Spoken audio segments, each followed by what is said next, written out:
Men, what are some things women think we like but couldn't be more wrong about?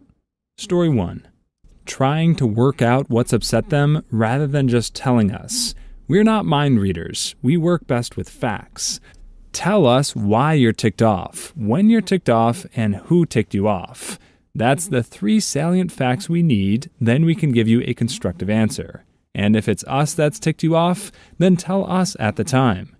If I've asked you 3 times what the matter is and you still say nothing with that poopy look on your face, then I'm going to play the game too and pretend like all is well with the world and get on with what I'm doing. If you turn to me at 2 a.m.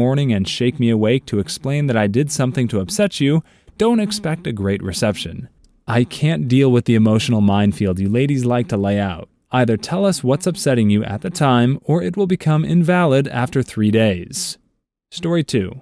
Please don't respond to my "Are you having fun?" with "I am if you are." I genuinely feel joy when I can share something I love with someone, and they have that glint of excitement in their eyes the same way I did. Just sticking around for something I already experience and you're not enjoying doesn't make me any happier. I'd like to counter this. There are lots of things that my SO enjoys that I'm a bit apathetic about. For example, he loves airplanes, so we go to the Air Force Museum and the Air Show and Air and Space Museum, and he has a blast and gets as excited as a kid on Christmas. I only enjoy going because it makes him happy, and I like it when he's happy, but I wouldn't go to any of these places on my own or with anybody else. So in those cases, I have fun because he's having fun. Story 3. Asking them a yes or no question that gets the most non-committal answer ever. Would you like to go to the show tonight? I'd love to go, but I get home an hour before it starts, and I don't want you to wait for me. I think it'd be awesome, but if you find someone else who'd like to go, you should take them instead. Can you just say no and that you're busy tonight, please? As a woman who has done this before, it comes from the fact that when you answer directly, "No, I'm busy," many guys take it that you aren't interested at all in their company in the future, or you get offended. Sometimes they even get pushy and go into topics about your relationship status, which you just don't feel comfortable with.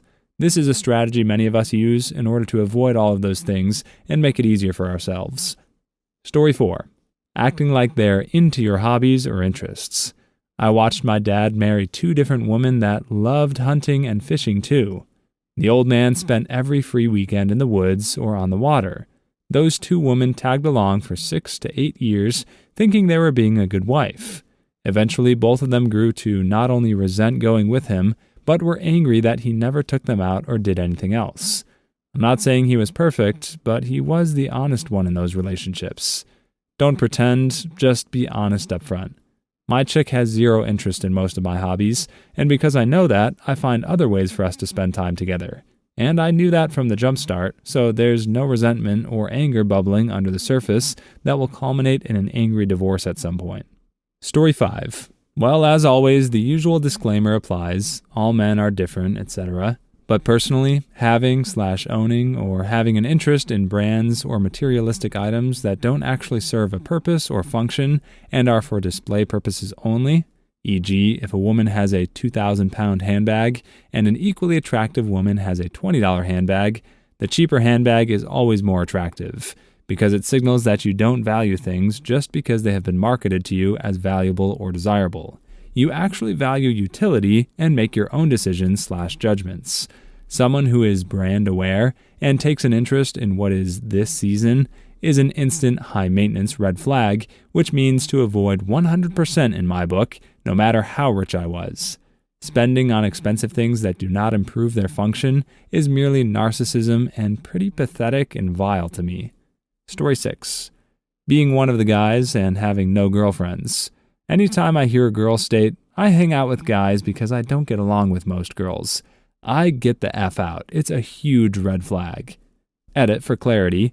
There is a difference between a girl that makes natural friendships with guys and the one who feels the need to belch out the statement above. The former doesn't need to state that because, frankly, it's irrelevant to them. The latter is quite the opposite. In nearly all the cases when I've heard this statement, it's coming from some girl holding court with her latest circle of random dudes. She's typically loud and obnoxious, and the guys spend the entire evening dong-blocking each other, hoping for a minute of her attention.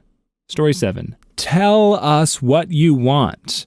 Whether it be food, intimacy, material possessions, whatever. This will build a list of things we know you like and will allow us to surprise you with similar things in the future. It is so darn infuriating to constantly hear, "Surprise me," and then catch attitude for a week afterwards when our surprise wasn't what you actually freaking wanted in the first place. Should your partner know you well enough to surprise you with your favorite food and clothes? Yes, but only after they know what those things are. Story 8. Physical contact. Don't hit me just because I'm a guy. It irritates me. Yes, I can take it, but do I want to? No. I had an ex-girlfriend actually swing at me at a crowded bar once because she was angry about something. I grabbed her arms to prevent her from punching me in the face, and like every dude in there was giving me hard looks like I was the aggressor. I had to leave right after that to avoid some dude starting poop with it over me. Not cool, ladies. Not cool at all. Story 9. Guys that do not have big dongs do not want to be told their dong is big. They know their dong is not big. They know that you know their dong is not big, so it just seems really phony and fake. Instead, say how freaking good it feels. If he's really hard and you like it really hard, tell him. If he's hitting the good spot, tell him. Tell him you liked getting him off or that you liked him getting you off.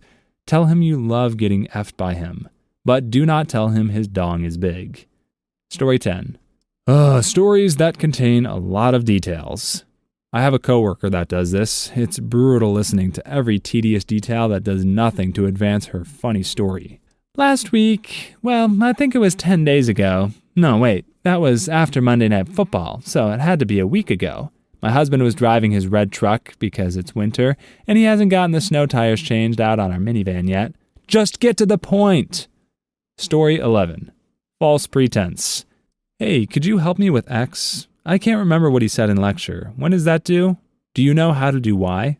I am a man. Man solves problems. Man is happy. Man not thinking that problem is fake, and woman just wants to talk. Man is sorry, but cannot help overriding instincts to problem solve. Really, if I'm willing to troubleshoot matters at the drop of a hat, it's a safe bet that I'm willing to have a conversation. Story 12. Refraining from doing things because that's a man's job. It was so freaking hot when my girlfriend suggested we go get the stuff so she could change her oil, because how hard could it be? Men aren't used to living with those kinds of mental roadblocks, and it's super refreshing to hear that something pretty simple isn't out of bounds due to crotch arrangement. I'd fix that squeaky door, but, Story 13. Competing for their attention.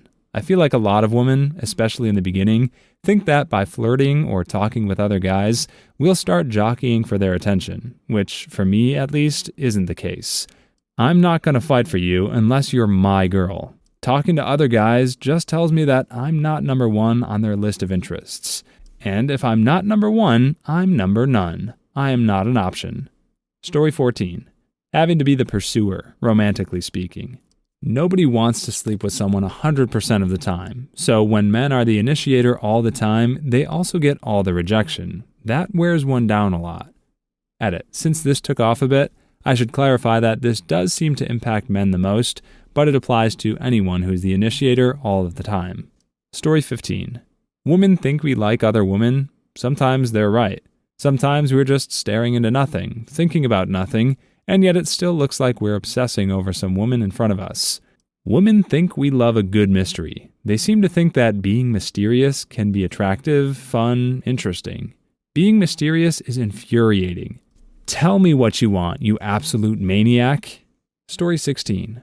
Acting like all of your problems make you cute and quirky, so you hold on to them. Like, LOL, I'm so reckless buying a $900 phone.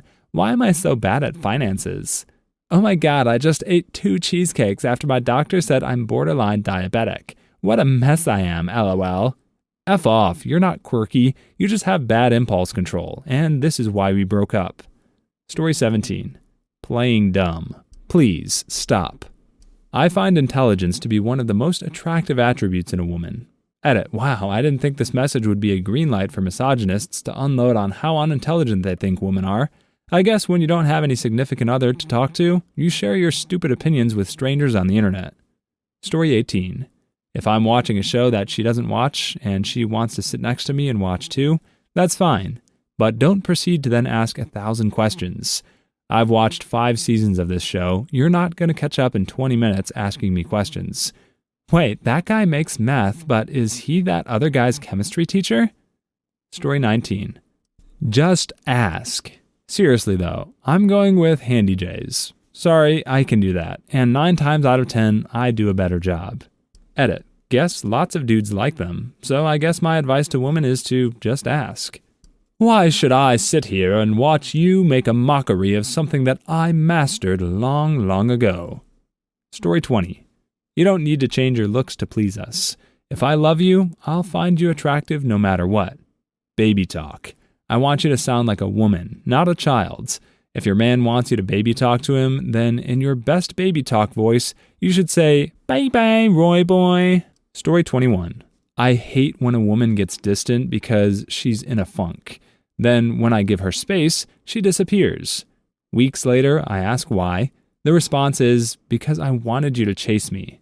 What the F is that? Ladies, we are not and never will be mind readers. Story 22. Effing sports. Not all straight men want to watch sports. No, I don't give an F about someone I never met playing with a bunch of other people I don't know. Weird, I know, but heaven forbid I do not follow the local cult around watching all the games. Story 23. Stop playing freaking mind games. We don't think it's hot. Playing hard to get is just freaking your chances over and making us hate you. Just say what you want done, and we will do it. Stop this messing around bullcrap. It's really not that hard. Story 24. Personally, I hate when a woman doesn't initiate any sort of sensual contact or show any kind of interest in it. They say it's because they want us to just go for it, but if it doesn't look like you want it, the last thing I'm going to do is go for it. Story 25. Playing hard to get. No, I don't want to feel like winning you over is the Hunger Games. No, I don't want a sense of pride and accomplishment. I want to know if you like me or not, and playing hard to get is always a mixed signal. Story 26. The second a girl does the hard to get thing, I just assume she doesn't like me and move on. The girls that I've been involved with were very upfront. They made themselves available, and we subsequently went and did things together.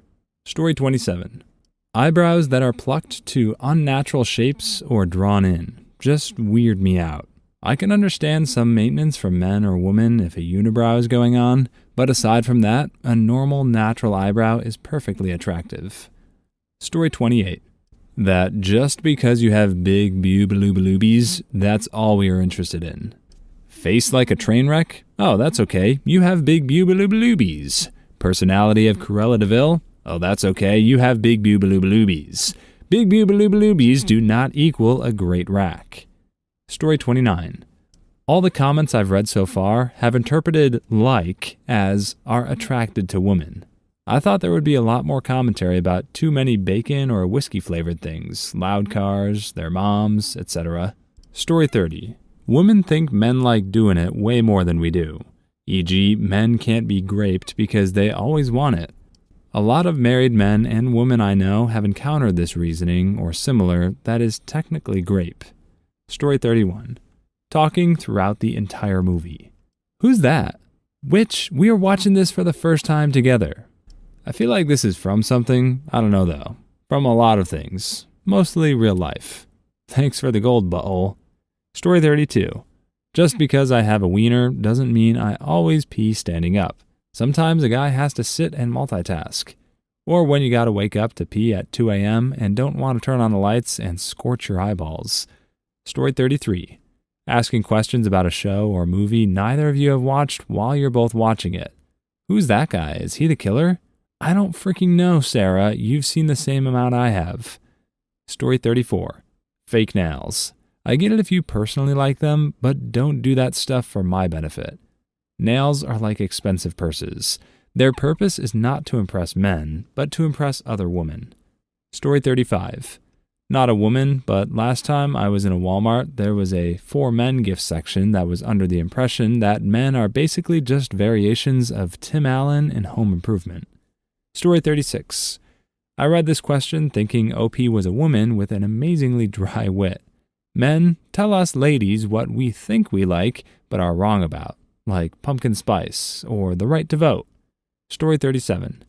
If we're naked together, you've already won me over. No need to hide your stomach or try to cover your behinds. Most men are as insecure about their body as you are about yours. Story 38. Matching bra and panties. I don't give a frick if they match. If we get to that point where I'm seeing them, whether or not they match is going to be the last thing on my mind. Story 39. Insisting we fight for you.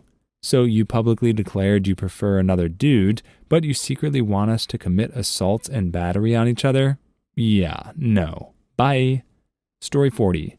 I think there's an implicit assumption that all men like all sports, but in my experience, the extreme majority of men really don't give a poop about most of them.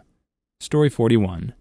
Men hate unwrapping a stick of butter like a candy bar and eating it in front of our grandparents. Edit, you're all morons. Story 42. Biting their lips to look cute.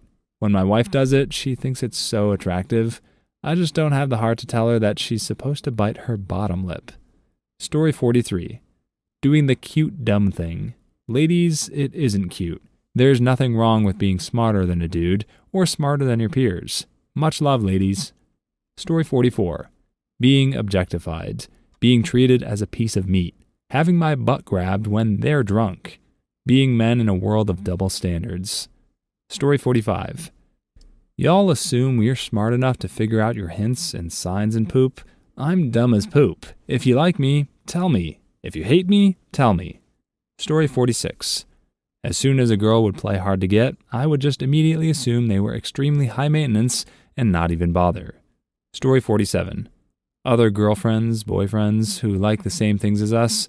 Baby, I get that Sarah's boyfriend likes baseball, but I hate people. Story 48. Personally, sucking on my balls. I appreciate the thought, but I'm just praying she doesn't pull, twist, or bite them the entire time. Story 49. The 23,000 comments here could probably be condensed into 2 about not playing hard to get and communicating directly. Story 50. Cheating. I was lucky enough to have this relationship. I'm far too lazy to start a new one, and 2 at the same time. Story 51. As much as Cosmo says I like my balls to be punched, I actually really don't. Can we get a little more on this? Story 52. Playing hard to get. I guess the logic behind it is that the harder to get something, it must mean that you really want it. Story 53.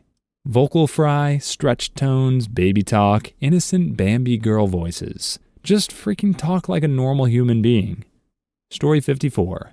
Freaking Snapchat filters. I'm not a goddamn furry, so stop with these pictures of you as a dog or a rabbit. Story 55. Playing hard to get. Play with yourself. I got more important things to do than to chase after someone. Story 56. Braiding our beards together and asking Home Depot employees for help getting them apart again. Story 57. When I read this, I immediately thought it was Christmas related. Gloves. Do not get me gloves or a scarf. Story 58. Selfies where you hold the camera way above your head and look up at it. They're doing it to hide a double chin. Story 59. Have you seen a tall girl trying to act small? I hate that. Be as big as you can. I love tall girls. Story 60. Playing dumb and acting like it's cute to not know how to do things. I'm not a fan of that. Story 61. Toothy bejesuses. F whatever hack Cosmo writer started spreading that nonsense. Story 62. Being hyperactive on social media. Makes me question if they even have a life. Story 63. Stealing your hoodies, sweaters, and not returning it. Not cool, man. It is my hoodie. Story 64. Apparently, women think I like men, but really I am as straight as a circle. Story 65. No means no when it comes to tickling. This goes for both sides, to be honest. Story 66. Can't speak for all men, but leave my freaking nipples alone. I don't like it. Story 67. Please be clear and concise so that no assumptions are made. Story 68. In this thread, everyone likes different things, except lip injections. Story 69. Hints. We are dumb. We don't pick them up. Be blunt. Story 70. Looking like Kardashians. Stop with this crap. Story 71. Duck lip photos. Looks so stupid. Story 72. The dog face filter in Snapchat.